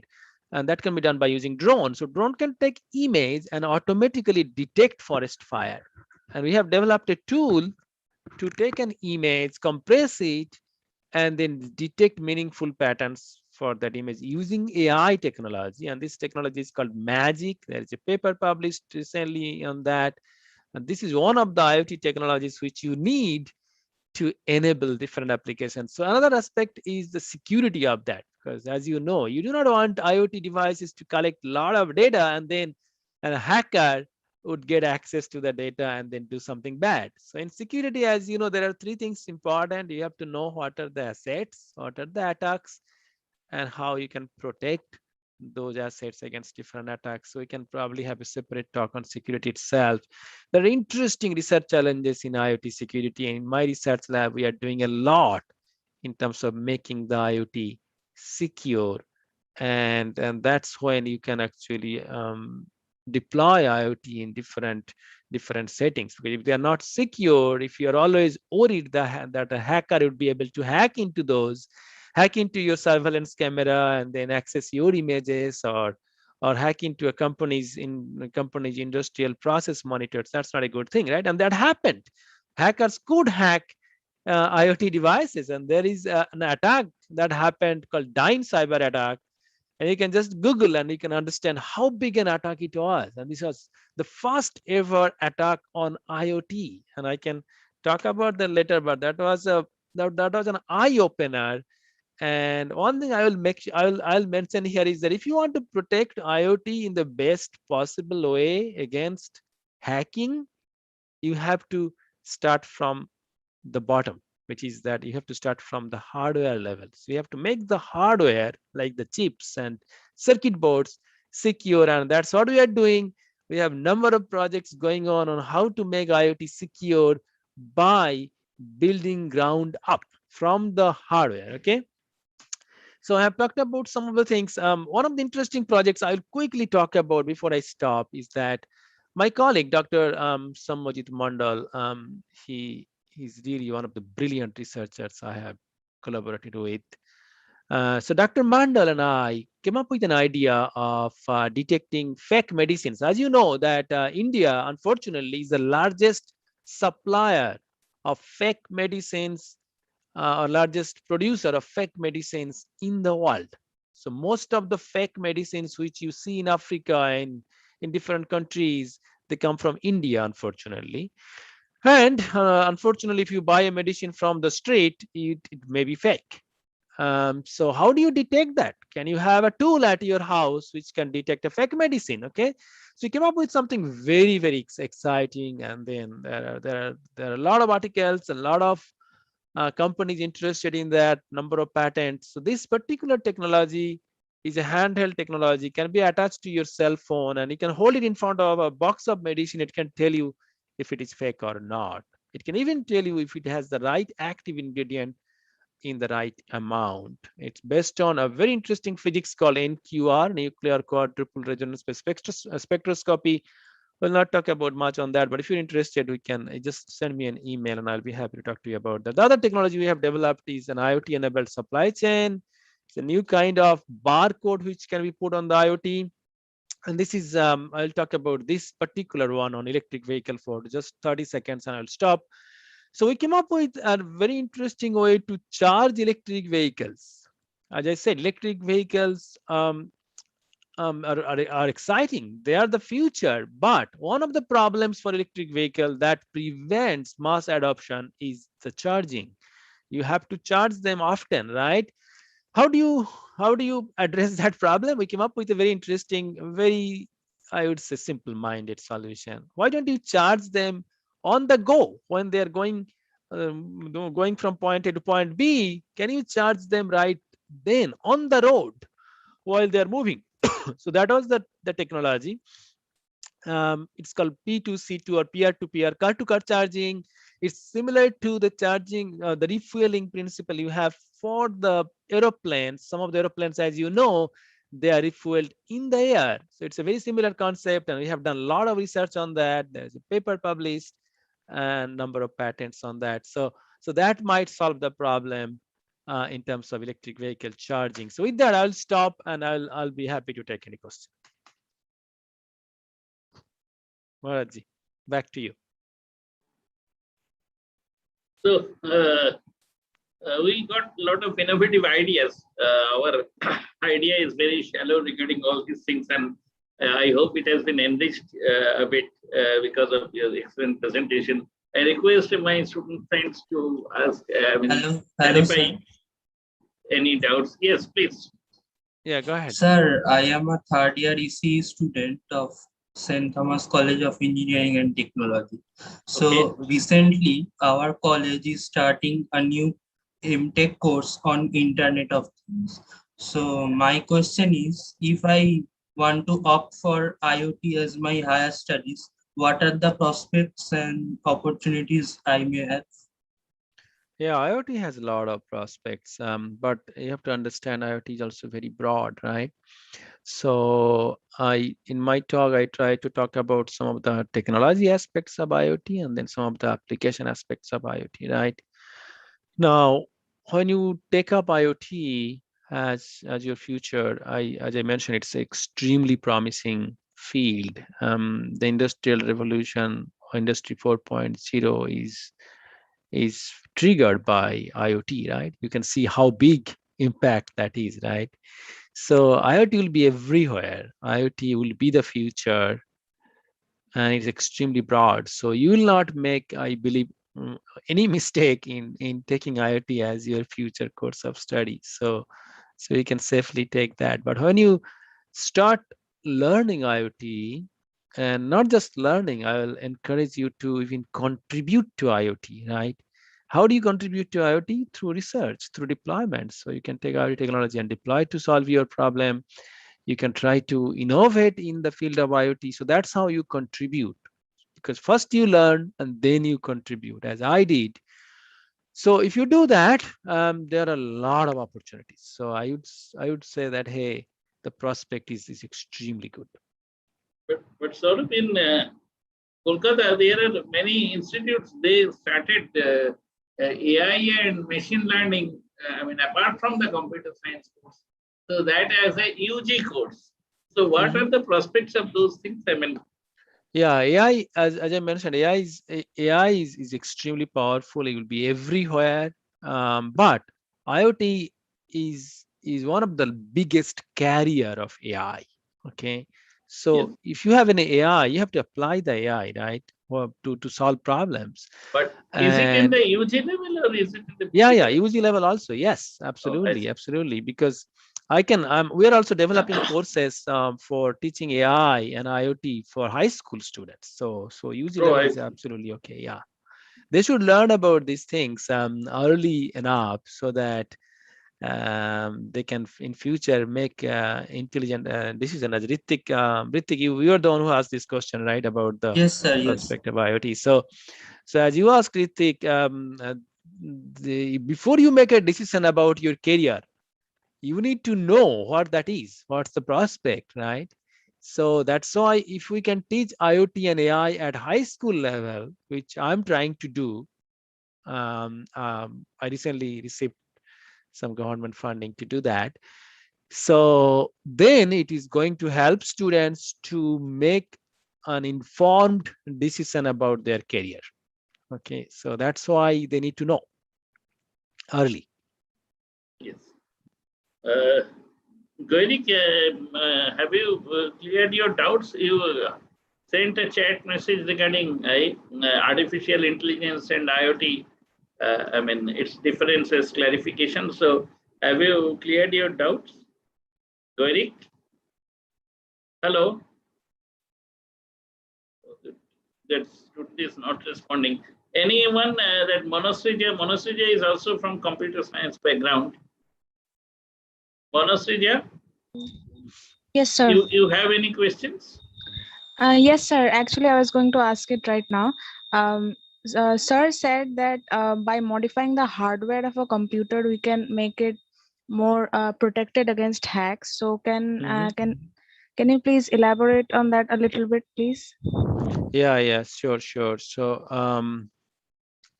let me quickly go to that slide. That's a very good question, and I need half an hour to answer that question because there are a lot to say on that. Because I'm working on this topic for last 15 years or so. So basically, if you look at hardware, what is hardware, right? So this is an example on the left. You see that I take this is an IoT device. This is actually a thermostat from Google.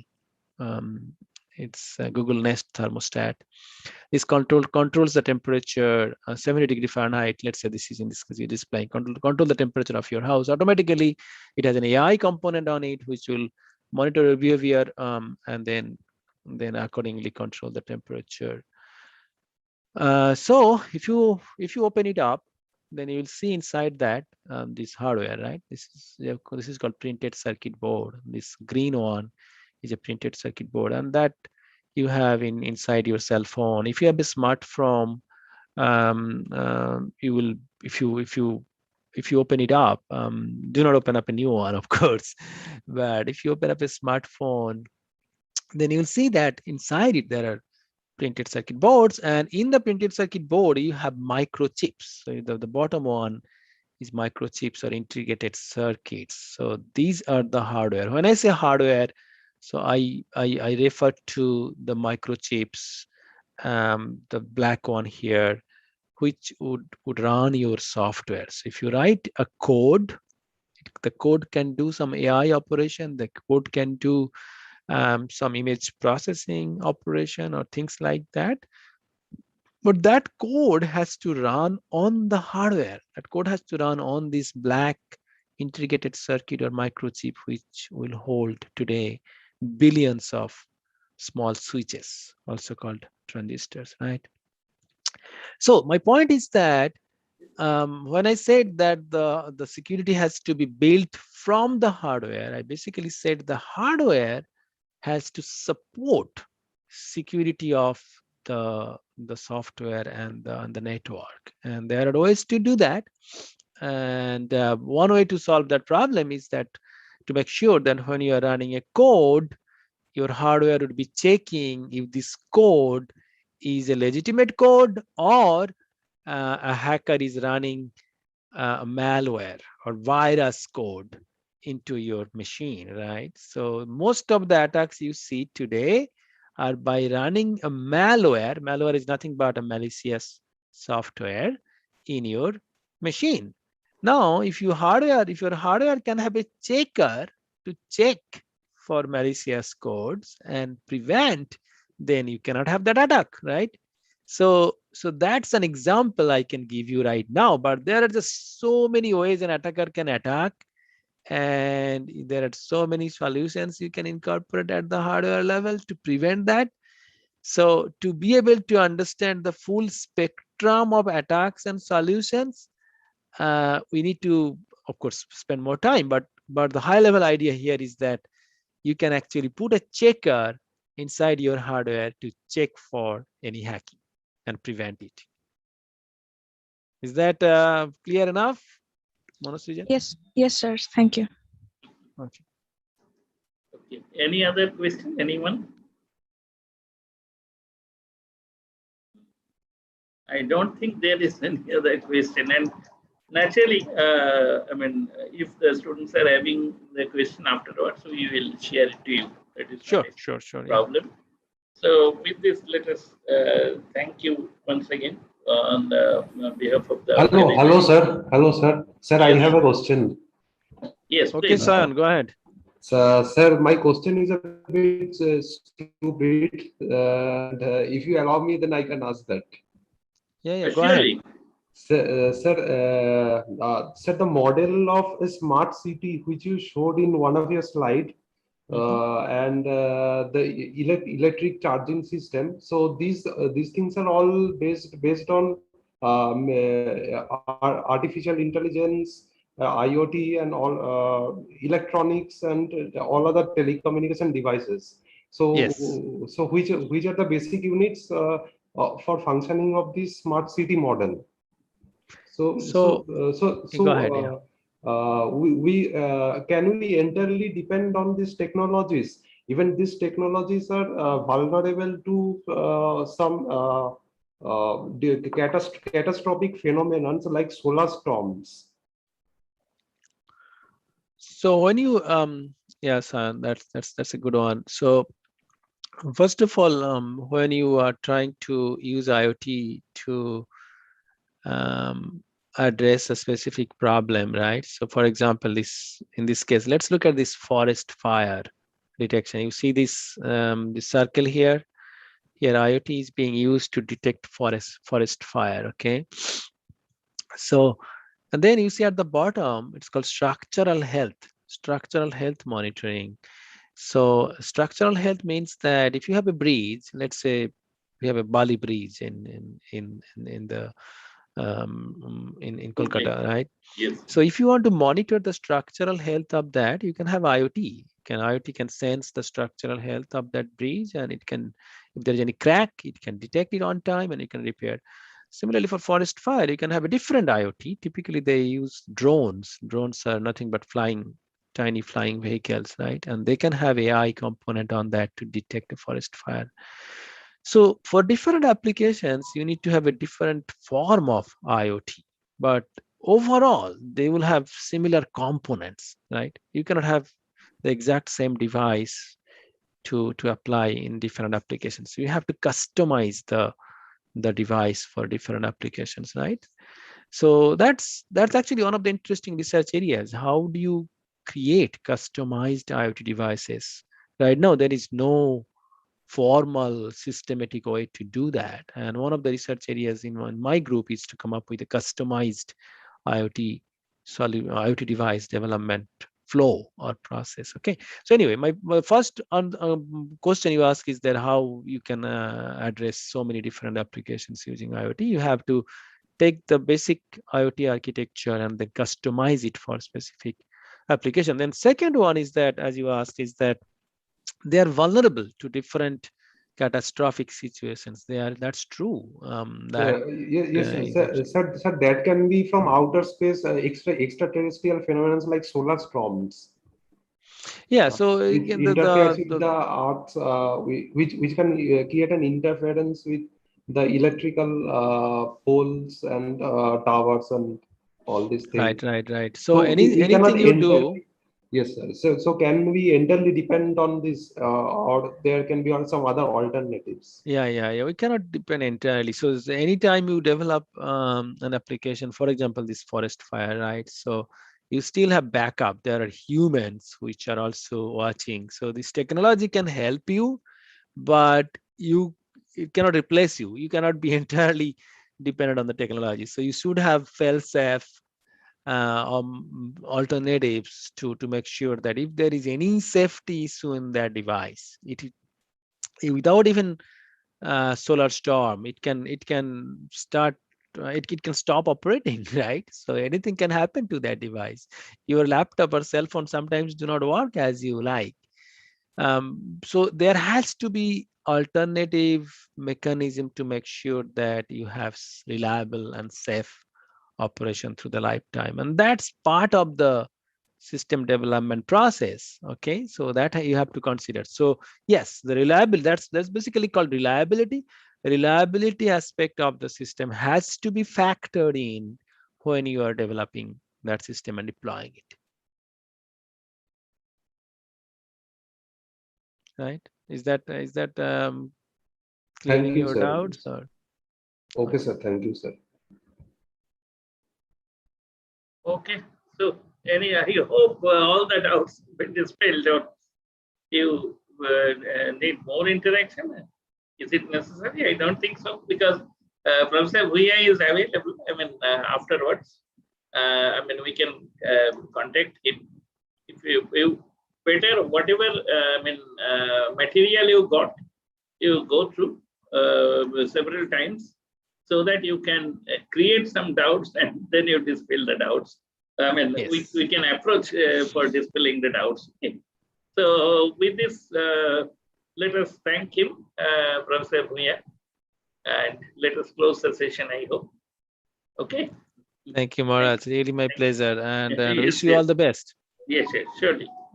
Bye-bye. Thank you. Bye. So